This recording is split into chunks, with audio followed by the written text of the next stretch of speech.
Holy shit, you guys are back. Well, cheers to that. So today, what's gonna happen is we are going to trim a brisket and season a brisket. So I'm just going to show you exactly how I do it. So it's really basic. This isn't for competition. This is for your at-home brisket. And thanks for tuning in.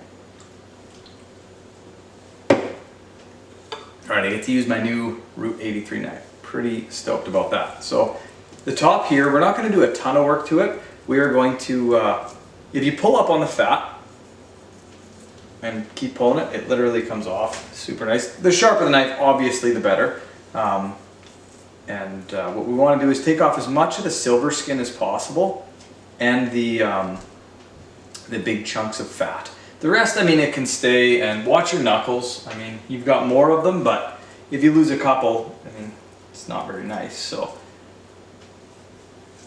we are just going to play around with this, and you can literally, if you've got a sharp enough knife, you can just lay it on the meat. It will peel it off. It's pretty amazing. All right.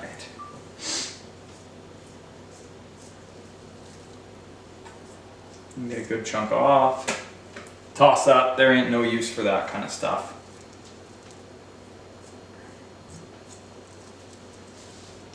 All right.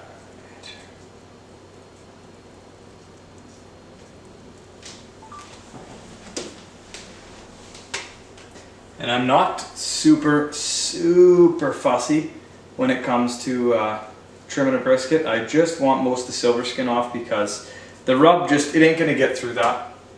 So it doesn't make for a great bite.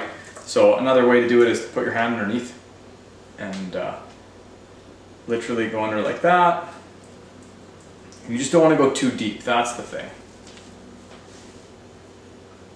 So the more you pull like this, the better it's actually going to be. And you got to really make sure not to gouge it, because if you gouge it, it will make a little crevice, and that crevice will pool with, if you do spritz or if the meat sweats, it will pool there, and the rub will not stay there. It will wash right off. It will just be straight meat. And the rub that we're putting on today, we want to make damned sure that that stays on there, because it is delicious, and you will see that in a few minutes here.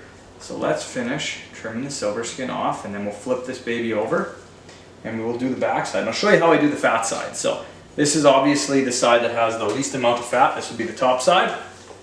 Now, I'm not going to get into how you should cook it or anything like that. We'll do that for another video. But the way I cook it is generally, I do fat side down, but I do fat side up sometimes just for fun, just to experiment. A lot of times I'll do 2 or 3 briskets at once, and I'll do them, 1 fat side down, 2 fat side up, and try and have some fun with it and see if anything comes off better, if I like any better results. And to be honest with you, I love all my briskets.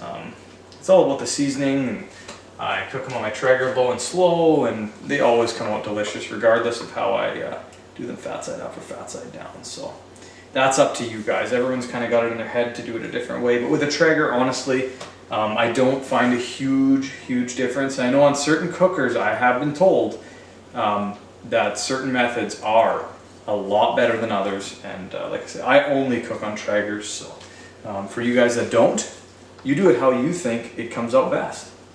So that's how that goes. So as for the top, that's probably as clean as I'm going to get it, because I don't want to lose a lot of meat and I don't want to gouge it. I don't want to make those pools. I want to make it so when I season this bad boy, that it doesn't have those crevices. So now my next thing is, I guess 2 more chunks here I'll take off, and then I'll cut into this fat, kind of separate this a bit, but not too much.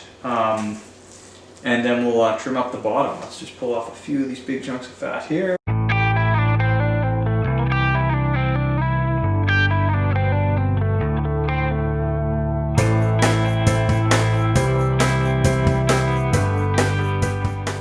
So now let's get into this. Let's cut some of this off. Let's separate this here. Try not to lose a finger. This knife, honestly, this Route 83, is the first of their knives that I've got. I've got more coming, but it is deadly sharp. So if you pull on something, it'll actually help you cut it. So, little tip there.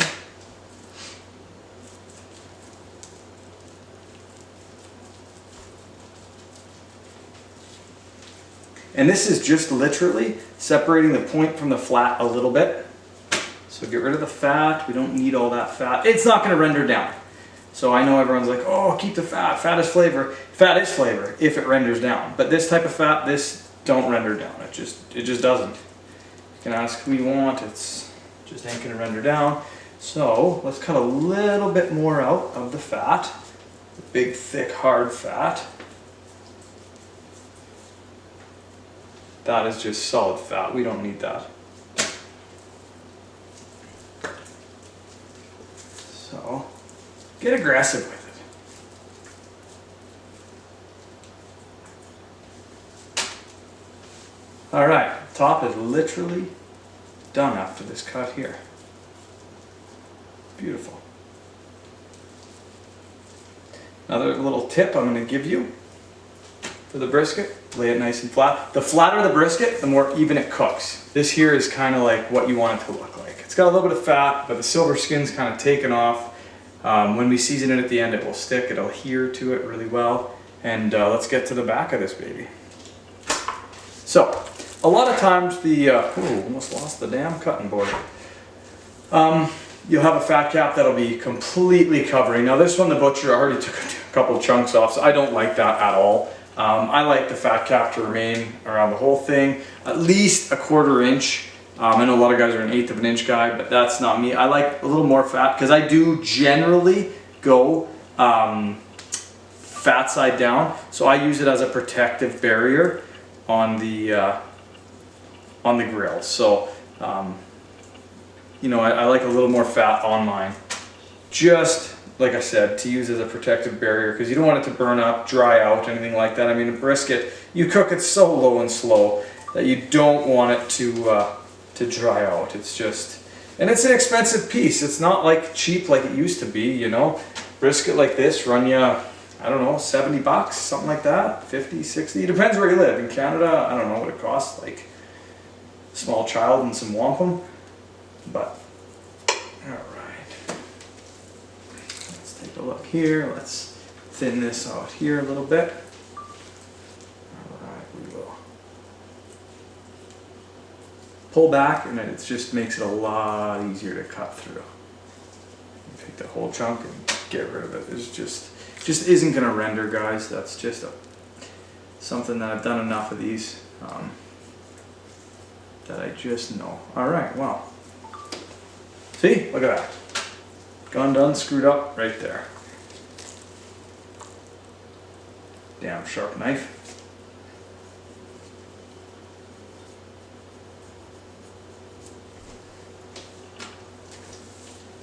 And the bottom here, I guess this is the top for some of you, so you guys season it however you want. But for me, when I'm going fat down and using this as a protective barrier, I will. That's how the seasoning will go today. Will be as if you're going to cook it fat down. If you're going to cook it fat up, you can put the seasoning on as thick as you want. But how I'm doing it is going to be fat down. So let's season this right now. Let's cut off a little more here. There we go. And I'm going to get rid of this knife and throw it in the sink. So let's season it. So when it comes to seasoning as well, I like to put on the thinner, more fine ground seasoning first, and then of course second. So what we're gonna go with today is some Whiskey Bent the Grind, and always Meat Church Holy Cow on a brisket. I go Whiskey Bent the Grind and Whiskey Bent the Rocks on a lot of my own briskets. Just because that's my family's absolute favorite. But I found a lot of people love the Holy Cow. They like that spicy cracked pepper in there. It's heavy on the pepper, it's got a good kick. And this is for someone else. So we're gonna season it with that combo. So let's start with the grind. So like I said, we're gonna go fairly light on the backside, just because it's the bottom and it's gonna be the fat. And honestly, half the people that are going to be eating this will be cutting a lot of the fat off, and which is cardinal sin, if you ask me. But it is what it is. So let's get a little bit of Holy Cow on there. Here we go. So you can let this sit for 10 minutes or whatever, however you want, but I just pat mine because I want to flip it over and do the other side right away. And all right, so it is honestly a really nice little brisket. So you can use a binder too if it's not sticking, but honestly it's beautiful. It is not dry, it's awesome. So I'm gonna flatten it out. As I talked about, the flatter it is, the more consistent the cook will be. And we're gonna go with that grind, which has some awesome notes of coffee and black pepper in it as well. And it's gonna really help with the bark.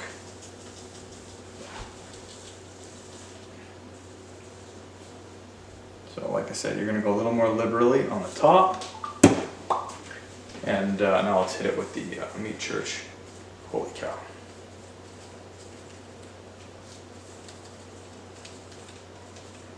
All right, don't forget the edges, guys, because we're gonna eat the hell out of those too. So always do the sides as well. Hit them hard. All right, and honestly now, so all we do now is I've got the grill. I mean, depending on how you want to cook it, I'm going to go at about 250 on this baby. So I've got the grill warming up, and we'll let it sit for 10 minutes before we throw it on.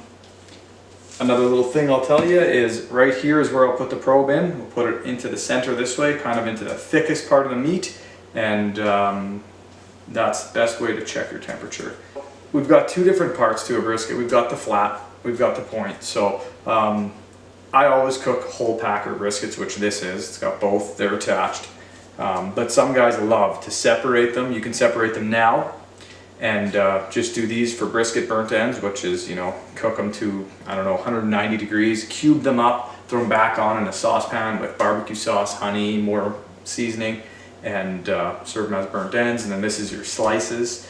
But for me, I always cook a whole packer brisket. And if I want burnt ends at the end, kind of when I wrap it, and I always wrap my briskets, that's when I'll separate them and turn them into cubes and put them back on. So that is totally up to you, but you can always separate it. Right here, this fat line runs through. So, but this is a perfect little brisket for a little tutorial. It's nice and flat. It's gonna cook even, it's gonna cook great. So I'm gonna get it on my grill, and maybe we'll do a full brisket cook down the road if you guys want. So thank you guys so much. Grab a Budweiser, happy Halloween, and cheers.